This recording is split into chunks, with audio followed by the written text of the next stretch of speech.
cadre de ce travail.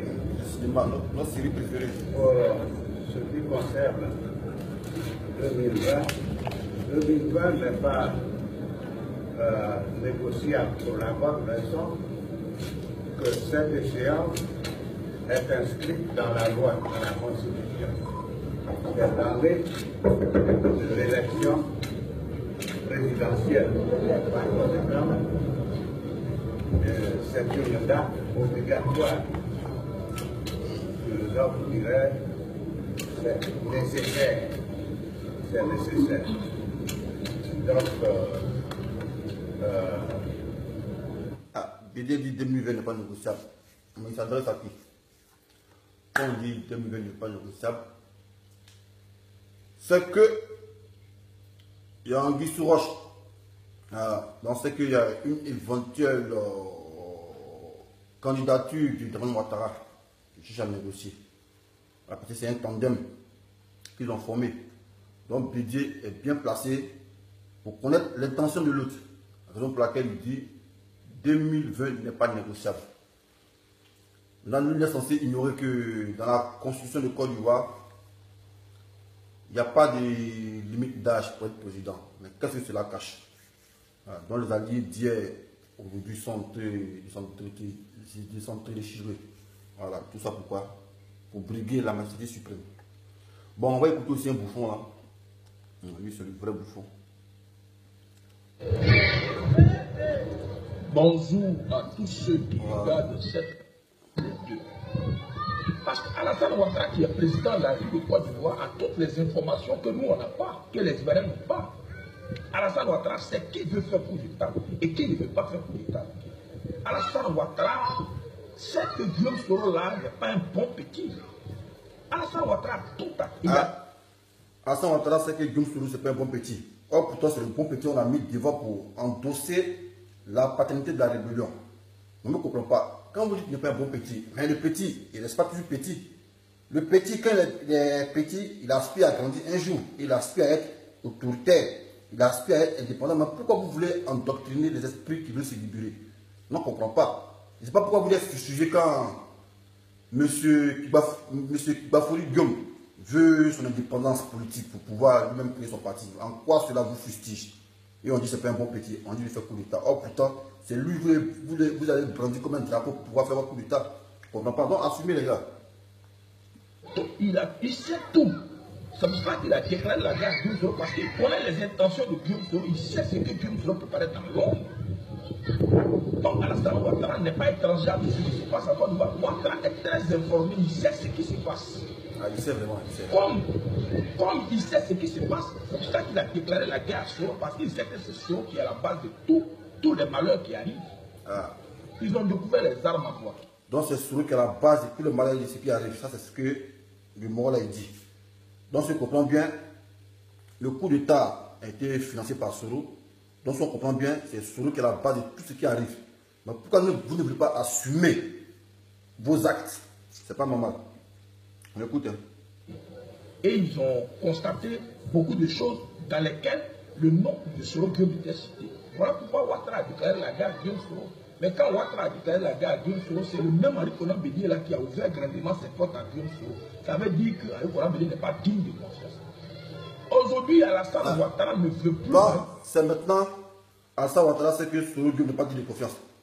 Or pourtant, c'est avec la coalition du LHDP qui a porté vraiment Ouattara au pouvoir. Selon eux, voilà, selon eux, ils ont nous fait croire que c'est la coalition PDCI, LHDP et PDCI, LDR qui a porté Alassane Ouattara au pouvoir. Au non, c'est que ouais, c'est le coup d'État constitutionnel qui a porté Alassane Ouattara au pouvoir. C'est-à-dire la rébellion qui est en deuil et qui a causé 15 000 morts, qui a porté Dramane Ouattara au pouvoir. Et lui, il est censé ignorer que les militaires, lorsqu'ils se mutinent, ils disent toujours c'est notre apporté au pouvoir. Les militaires, ce n'est pas des électeurs.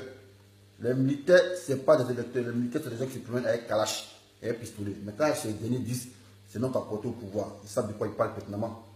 Et la preuve en est, à chaque fois qu'ils ont revendiqué, ils ont eu gain de cause. Donc, parmi nos sérieux, ne nous bêtons pas. On a vécu comme collaborateur politique. Le président Alassane Ouattara ne veut plus d'Henri Konan Bédié comme un ami politique parce que Henri Konan Bédié n'est pas digne de confiance. Donc, tu penses que Tu penses que Henri Konan Bédié allait tu assister l'homme qui l'a évincé du pouvoir en 99? C'est mal connaître Bédié. On dit en politique, on n'a pas d'amis. En politique, on n'a pas d'amis. On n'a que des intérêts. Donc, Draman Ouattara devait tout s'attendre à ça. Mais c'est quand je suis souvent par là, voilà, les gangsters se battent, nous les policiers, on n'a rien à voir dedans. Des gangsters se battent, nous, on la roche pour qu'eux-mêmes ils puissent éradiquer. Donc, nous, on regarde. Voilà, nous sommes au cinéma, nous, on regarde nos films là.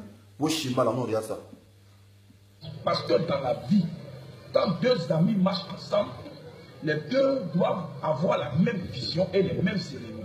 Deux amis doivent avoir les mêmes ennemis. Mais quand deux amis... Oh, champion, en politique, il n'y a pas d'amis. Il n'y a pas d'amis qui se ficellent en politique. On n'a que des intérêts. Si tu fais mon affaire, je marche chez toi. Si tu fais mon affaire, je ne marche pas avec toi. Donc, ne dis pas ami. Il n'y a pas d'amitié en politique. Voilà, c'était que des intérêts. Donc, champion, tu as aspiré à être politicien, donc il faut savoir ça. Ils sont ensemble. Et que dans les deux, il y a un qui fait amitié avec l'ennemi de l'autre. C'est que ce n'est pas une vraie amitié. Moi, pays où je suis arrêté là, je connais mes amis et je connais mes ennemis. Mais si je constate que j'ai un ami... Toi, tu n'as pas d'amis. Toi, tu suis ceux qui te donnent l'argent. Il ne faut pas se blaguer. Moi-même, il t'a fait le coup du Trafalgar ici. Tu n'as pas d'amis. Tu suis tes intérêts. Voilà, tu es un politicien qui fait la politique du ventre vide. Donc, ne dis pas qu'il y a des amis. Toi, tu n'as pas d'amis. Voilà, si quelqu'un te propose, tu marches toujours avec le plus offrant. Donc, arrête de nous distraire. Arrête de distraire ta musique. Il marche avec mes ennemis. Alors, ce dernier n'est plus mon ami. Alassane Ouattara n'est plus d'accord pour donner le pouvoir à Henri Konan Bédié. Donc Alassane Ouattara, s'il tient vraiment à donner le pouvoir... Toi, tu es sérieux là, quand tu me dis Alassane Ouattara n'est plus prêt pour donner le pouvoir à Bédié. Là, vous pensez que la Côte d'Ivoire, c'est une royauté, quoi. Donc Alassane Ouattara, il se lève le matin, il dit, bon, voici mon successeur. C'est pas une royauté, hein, c'est un pays. Voilà. C'est pas une royauté ou bien une dynastie, c'est un pays. Donc, tout citoyen qui aspire à être candidat pour se présenter, ne dit pas qu'Alassane Ouattara, pour assurer ses arrières, doit donner le pouvoir à Bédié ou bien à Soro. Tu es sérieux là? On peut essayer, il lui faut faire un choix. Et le choix du président Alassane Ouattara, c'est Denka. Daniel Kabila Denka. C'est à lui que le président Alassane Ouattara veut donner le pouvoir. Il ne n'a pas élection, on donne le pouvoir. Ils sont deux à qui Ouattara va confier le pouvoir. Je peux les citer. Bon, il ne faut pas les citer. Moi, il n'y a pas que les citer. Voilà. Bon, vous voyez à quoi on assiste en Côte d'Ivoire. La Côte d'Ivoire est devenue un rêve où les gens mettent le pouvoir à leurs amis.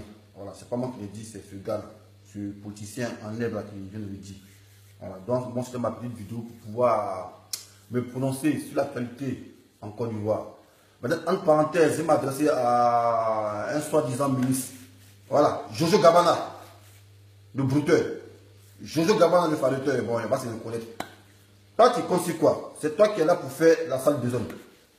Adama Nanto, quand on n'a pas de pied là, on reste tranquille. Parce qu'il y a remarqué, quand les gens font un petit commentaire, ils se prononcent, c'est toi qui sors, c'est toi on relit devant comme un drapeau, comme le gros bras qui sort, qui a bouche au palais. Autrefois, les gens ont dit non, qu'ils vont demander Gbagbo, vont demander pardon à Gbagbo. C'est toi qui es sorti pour dire, mais pourquoi on doit demander Gbagbo, on doit demander pardon à Gbagbo? Est-ce que Gbagbo a donné pardon aux Ivoiriens? Mais quelqu'un qui vient vous l'attaquer, vous perpétrez des morts. Et malgré ça, il vous rend ministre, il prend pour la réconciliation. Ça, c'est pas un pardon, ça. Là, tu vas venir dire, est-ce que Gbagbo a donné pardon? Toi, tu viens tuer quelqu'un et tu veux qu'on te demande pardon, tu veux qu'on te remercie. Voici Bédié qui fait une sortie. Toi, je joue Gabana, tu sors encore. Champion, il faut te faire respecter. Parce que les gens comme toi, là, on les prend et on les met en cage. Ils sont en cage et puis on les regarde comme aux zoo. Donc là, si tu n'as pas pitié de toi là, aie pitié de Dieu. Voilà. Et faut pas me faire, il sait pas, me faire dire des trucs que pas me dire. Donc Jojo Gabana, hein, reste tranquille, voilà. Quand tu dois bouffer, bouffe et ferme ta gueule. Voilà. Parce qu'il ne faut pas après, les gens qui t'ont appris va te rattraper. Quand les gens font une sortie, c'est toi qui montes sur tes grands chevaux, comme si tu étais valide, et tu viens, tu pampan. Mais en tout cas, il faut poser garrot. Parce que quand ça a commencé là, il faut avoir pied pour courir. Voilà, donc c'était ma petite vidéo sur ce. Big up à tous ceux qui nous suivent de loin ou de près. Maintenant, vous qui faites des caricatures, voilà, aimer Dieu, c'est pas une fin en soi. Voilà, chacun a sa religion. Moi, si c'est chrétien, si c'est pas chrétien, ça c'est pas un problème. Hein. Néanmoins, n'insultez pas Dieu. Quand vous dites dessin animé et dites pas pour sont des nouveaux collaborateurs du pape. C'est une insulte à la religion chrétienne. C'est une insulte à toute religion. Donc, ce n'est pas la peine de nous assimiler aux collaborateurs du pape Jean-Paul II, ou bien du pape Benoît XVI. Voilà, ça, c'est une insulte à la religion. Voilà, ne faites pas autrui ce que vous ne voulez pas qu'on fasse. Donc, arrêtez ces caricatures à